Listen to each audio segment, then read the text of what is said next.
The phone kept ringing. Once. Twice. 3 times. Beverly lay still, pretending to sleep. But her heart was beating fast. Kudzai's phone, on the small table beside their bed, buzzed again. The screen lit up in the darkness. She turned her head slowly. The name on the phone burned in her eyes, Life Chidokwa. She froze. Life. Her husband's best friend. Why would he be calling at midnight? Kudzai groaned beside her, turning his back to the light. Beverly waited for the call to stop. It didn't. She swallowed hard and whispered, "Your phone is ringing." Kudzai mumbled, half asleep.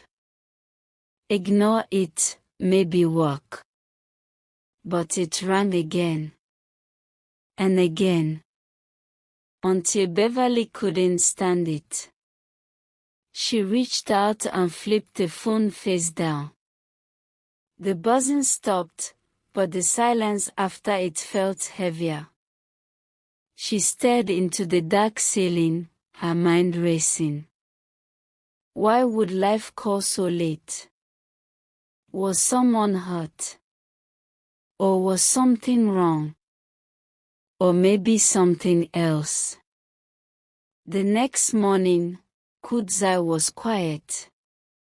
He dressed in silence, his face hidden behind the morning paper. When he left, he didn't kiss her goodbye like he used to. Beverly sat at the table, watching the door long after it closed. The house felt empty, like even the walls were keeping secrets. A knock came at the back door. She turned. It was Life. He stood there, smiling, wearing his usual confidence like a suit. "Morning, Beverly," he said softly. "I was just passing by. Thought I'd say hello." Beverly frowned. "You called last night." Life looked surprised too quickly, too perfectly. "Oh, that. My mistake. I was trying to reach Kudzai." He didn't answer. "Why so late?" He laughed quietly. "Work talk. You know your husband. Always fixing something, even after dark." She nodded slowly. But something in his eyes made her uneasy. He looked at her too long, too kindly. Life walked inside like he'd always belonged there. He looked around the house, pretending to admire the curtains, the clean floor, the scent of freshly ironed clothes. "You keep this place shining," he said. "You make it look easy." Beverly smiled weakly. "Someone has to." He leaned on the wall, watching her. "You look tired." "I'm fine." "No, you're not," he said gently. "Kudzai is lucky. But he doesn't see it." She looked at him quickly. "What do you mean?" Life shrugged. "You know he's always busy, always away. A man should spend time with his wife." She stayed quiet. He was right, but it felt wrong hearing it from him. He changed the topic. "You still want to study? Go to college?" Beverly sighed. "I wanted to. But Kudzai said no." He says school is for young girls. Life shook his head. Don't let him bury your dreams. You deserve more. If money is the problem, I can help. She blinked. Help how? I can pay your fees, he said simply. I believe in you. Her heart jumped. For a moment, the idea sounded like hope, like a door opening.